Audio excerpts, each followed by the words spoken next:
Hello student, welcome to my new video. आज के video आप सभी के लिए बहुत ही ज़्यादा इंपॉर्टेंट है, क्योंकि आज के इस वीडियो में हम पढ़ने वाले हैं क्लास 12th केमिस्ट्री। और केमिस्ट्री का पहला हम इंपॉर्टेंट टॉपिक जानने वाले हैं, जो है विशिष्ट चालकता क्या होता है और दूसरा सेल स्थिरांक क्या होता है। तो विशिष्ट चालकता, सेल स्थिरांक, इन सभी टॉपिक पर आज के इस वीडियो में हम डिस्कस करेंगे। मैं आपको बता दूं, ये केमिस्ट्री चैप्टर 2 वैद्युत रसायन का पहला इंपॉर्टेंट ये दो टॉपिक हैं। याद रखेंगे, हम सुबह में ये क्लासेस प्रोवाइड कर रहे हैं। तो इसका मतलब क्या है दोस्त, सुबह में आपकी रिवीजन की क्लास चल रही है, तो ये रिवीजन का आपका इंपॉर्टेंट टॉपिक है। हालांकि ये सब हमने शाम की जो क्लासेज हैं उसमें हमने पहले ही करा दिया है, बट हम सुबह में आपको रिवीजन भी करा रहे हैं। तो चलिए कॉपी पेन लेकर बैठिएगा, इन सभी टॉपिक को जो इंपॉर्टेंट है नोट डाउन करते हुए, सीखते हुए, समझते हुए आगे बढ़ना है। चलिए स्टार्ट करते हैं। चलिए, धात्विक चालक, सॉरी धात्विक चालक नहीं, चालकता। चालकता किसे कहते हैं? चालकत्व भी या चालकता भी हम कह सकते हैं। चालकता या चालकत्व क्या होता है? तो किसी विद्युत अपघट्य के जलीय विलयन द्वारा विद्युत धारा प्रवाहित करने की क्षमता को उसकी चालकता कहते हैं। चालकता कैसे कहते हैं जी? कि कोई भी विद्युत अपघट्य के जलीय विलयन में, ठीक है, मतलब सिंपल सी बात है, एक बड़ा सा बर्तन है, इसमें हमने क्या कर दिया है, इसमें पहले से जल भरा हुआ है, इस जल के साथ हमने NaCl भी इसमें घोल दिया। तो NaCl जैसे ही घोल दिए तो अब ये क्या हो गया, जल में NaCl घुल गए ना, तो अब इसे हम क्या कहेंगे, विद्युत अपघट्य का जलीय विलयन कहेंगे। विद्युत अपघट्य का जलीय विलयन, समझ रहे हैं? विद्युत अपघट्य का ये जलीय विलयन है। तो हम यही कह रहे हैं कि विद्युत अपघट्य के जलीय विलयन द्वारा मतलब क्या होता है, विद्युत धारा प्रवाहित करने की क्षमता। अब इसमें हम क्या करेंगे, इसमें विद्युत धारा प्रवाहित करेंगे। तो विद्युत धारा प्रवाहित करने की जो क्षमता होती है, जो कैपेसिटी होती है, वही क्या कहलाती है, उसकी चालकता कहलाएगी। तो सिंपल सी बात, आप परिभाषा बोल देंगे कि किसी विद्युत अपघट्य में, मतलब किसी विद्युत अपघट्य के जलीय विलयन में विद्युत धारा प्रवाहित करने की क्षमता को क्या कहते हैं, चालकत्व कहते हैं या विद्युत चालकता कहते हैं। ठीक है ना। अगला हमारा दूसरा आता है। यहाँ पे एक और बात याद रखेंगे, ये आप समझ के देखिए, एक और बात मैं यहाँ पे बता दूं, जो चालकता होती है ना, वो प्रतिरोध के व्युत्क्रम के, मतलब यहाँ पे 1/r, इसका एक फॉर्मूला आप याद रखेंगे कि C = 1/r होता है, जहाँ R क्या है जी, R है प्रतिरोध और C क्या है, चालकता है। तो हम यहाँ पे क्या कह रहे हैं कि कोई भी, हम ये भी कह रहे हैं कि किसी विद्युत अपघट्य के जलीय विलयन में उत्पन्न प्रतिरोध के व्युत्क्रम को विशिष्ट, मतलब क्या कहते हैं, चालकता कहते हैं या चालकत्व कहते हैं। मतलब सिंपल सा, प्रतिरोध के व्युत्क्रम को चालकता कहते हैं या हम चालकत्व भी कह सकते हैं, चालकत्व कहते हैं। तो बताइए, सबसे पहली बात, इतनी बात आप बोल देंगे या नहीं बोल देंगे? बोल देंगे या नहीं? क्या हमने बोला है जी? नॉर्मल से तो हम कह रहे हैं कि प्रतिरोध के व्युत्क्रम को क्या कहते हैं, चालकता कहते हैं। इसका मात्रक आप याद रखेंगे, इसका मात्रक आप याद रखेंगे ओम इनवर्स। ठीक है ना, ओम इनवर्स आप याद रखेंगे, या दूसरा आप याद रखेंगे सीमेंस। ठीक है ना, ओम याद रखेंगे या दूसरा आप याद रखेंगे इसका सीमेंस, जिसको हम S से भी दर्शाते हैं। तो ये इसका मात्रक आप याद रखेंगे। अगला हमारा आता है दूसरा, विशिष्ट चालकत्व, या जिसे हम क्या कहते हैं, देखिए चालकत्व कहे या चालकता कहे, दोनों बात एक ही है। तो विशिष्ट चालकत्व कहे या विशिष्ट चालकता, दोनों बात एक ही होता है।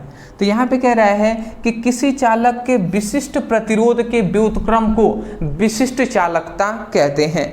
मतलब किसी भी क्या कह रहे हैं, किसी भी मतलब किसी चालक के विशिष्ट प्रतिरोध के व्युत्क्रम को विशिष्ट चालकता कहते हैं। विशिष्ट चालकता मतलब कप्पा = 1/, क्या होता है, रो होता है। ये इसका फॉर्मूला है, इसको आप याद रखेंगे। जहाँ पे ये क्या है जी, जहाँ पे ये रो क्या है, ये हमारा है विशिष्ट प्रतिरोध।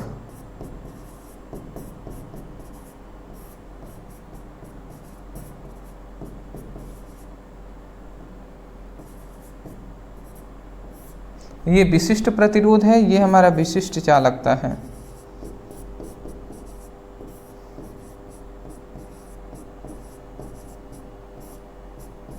समझ रहे हैं? तो विशिष्ट प्रतिरोध के व्युत्क्रम को विशिष्ट चालकता कहते हैं। ये विशिष्ट प्रतिरोध है, ये 1 के नीचे है, इसलिए व्युत्क्रम कहते हैं। ठीक है ना, व्युत्क्रम का ये चिन्ह है। तो विशिष्ट प्रतिरोध के व्युत्क्रम को विशिष्ट चालकता कहते हैं। तो ये फॉर्मूला आप हमेशा याद रखेंगे। ठीक है ना, चलिए आपको हमेशा याद रहेगा ना, याद रहेगा कि नहीं आसानी से? अब हमेशा याद हो रहना चाहिए। ठीक है ना, चलिए यहाँ पे चलिए जी, ठीक है। चलिए जो है सेल नियतांक, तो सेल नियतांक क्या होते हैं इसको हम अभी समझेंगे। देखिए आसानी से समझिएगा क्योंकि ये मोस्ट इंपॉर्टेंट टॉपिक है जी, सेल नियतांक। सेल नियतांक कैसे हम कहते हैं जी? तो देखिए यहाँ पे हमने सिंपल में परिभाषा भी लिखा हुआ है कि किसी सेलों के सेल स्थिरांक, किसी सेलों का सेल नियतांक है या स्थिरांक है, दोनों बात एक ही है जी। कांस्टेंट, कांस्टेंट इसको इंग्लिश में अंग्रेजी में कहते हैं। तो हमें यही कहा जा रहा है कि किसी सेलों का सेल स्थिरांक, ठीक है, उसके इलेक्ट्रोडों के बीच की दूरी तथा इलेक्ट्रोडों के अनुप्रस्थ काट के क्षेत्रफल के अनुपात के बराबर होता है। मतलब आपने समझा? मैं आपको परिभाषा यहाँ से याद नहीं कराऊंगा, आपको एक फिगर बना रहा हूँ, उससे आपको याद हो जाएगा। ठीक है ना, जैसे कि अगर मैं आपको फिगर से समझाऊं तो ये हमारे पास एक सेल है जी, ये हमारे पास एक हम सेल यहाँ पे बना दे रहे हैं। अब ये एक सेल है और इसमें यहाँ पे सेल में क्या होते हैं, 2 इलेक्ट्रोड होते हैं। तो एक पहला इलेक्ट्रोड ये है, मतलब 2 इलेक्ट्रोड यहाँ पे इलेक्ट्रोड होंगे। तो यहाँ पे ये हमारी 2 धातु के प्लेट हैं, एक हमारा है कैथोड, एक हमारा है एनोड। ठीक है ना, इतनी बेसिक बात हम समझ गए। उसके बाद यहाँ पे क्या है ना कि ये एक बड़ा सा बर्तन है, इसमें विद्युत अपघट्य का जलीय विलयन घोला गया है।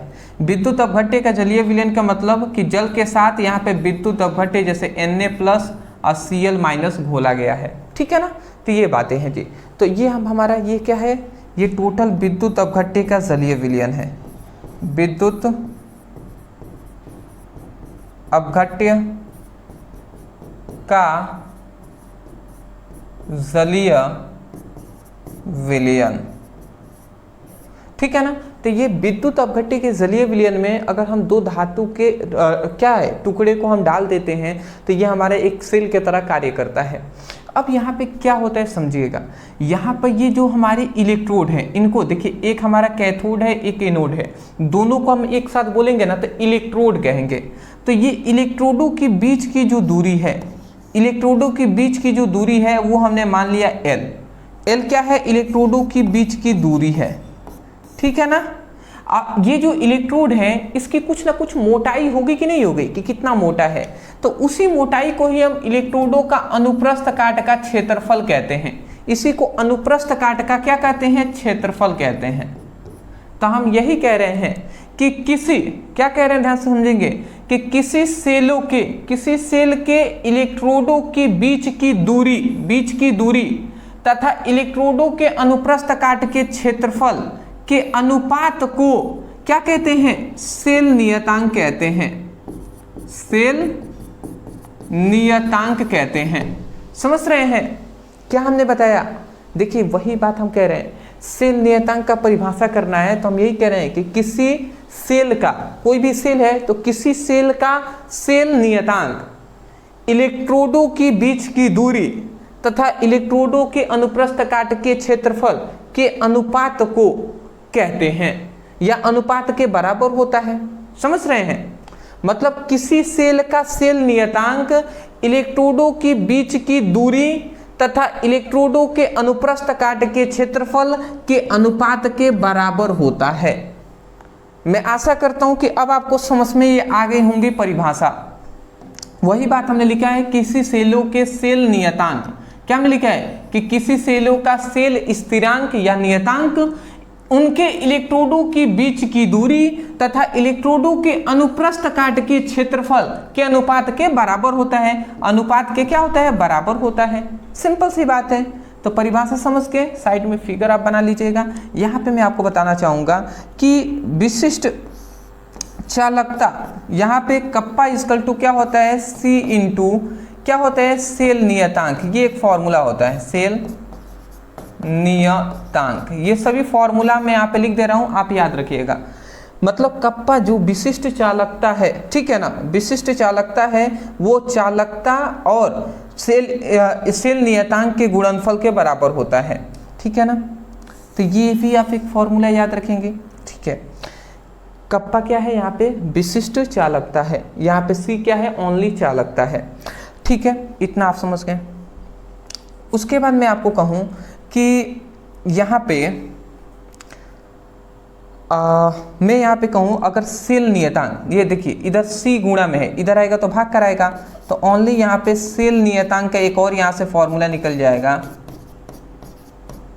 देखिए सेल नियतांक का एक और फॉर्मूला निकल जाएगा। ये कप्पा है तो कप्पा हमने लिख दिया, और ये C क्या है, विशिष्ट सॉरी ये चालकता है, इधर गुणा में है, इधर आएगा तो भाग कर आएगा, तो ये भाग कराती है इधर, ठीक है ना।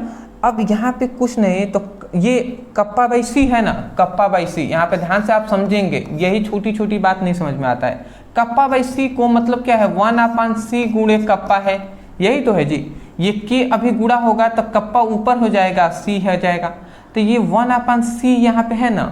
ये आप याद रखेंगे कि जो प्रतिरोध जो होता है वो विशिष्ट चालकता, मतलब चालकता के व्युत्क्रम को प्रतिरोध कहते हैं, ठीक है ना। चालकता के व्युत्क्रम को भी हम प्रतिरोध कहते हैं।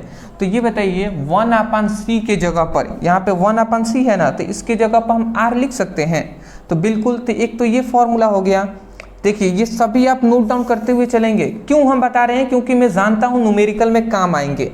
फिर से एक और आप याद रखेंगे, सेल नियतांक, और यहाँ पे अब क्या हो जाएगा, यहाँ पे R इंटू कप्पा हो जाएगा। ये भी आप फॉर्मूला याद रखेंगे, ठीक है ना। जहां R प्रतिरोध है, ये क्या है, विशिष्ट चालकता है, ठीक है। इतनी बात आप समझ गए। यहाँ पे एक और बात आप याद रखेंगे, ठीक है, ठीक है। इतना फॉर्मूला याद रख लें बहुत है। फर्स्ट, सेकेंड, थर्ड और फोर्थ, ये चारों फॉर्मूला याद रहेगा। मोस्टली सबसे इंपॉर्टेंट फॉर्मूला है ये वाला आपका, कि सेल नियतांक का मतलब किसी सेलों का सेल नियतांक, उस मतलब किसी सेल का सेल नियतांक उनके इलेक्ट्रोडों के बीच की दूरी तथा इलेक्ट्रोडों के अनुप्रस्थ काट के क्षेत्रफल के अनुपात के बराबर होता है। यही बात हमने यहाँ पे लिखा है, फिगर बना लीजिएगा। ये चारों फॉर्मूला आप लिख लीजिएगा, स्क्रीनशॉट आप ले लीजिए दोस्त।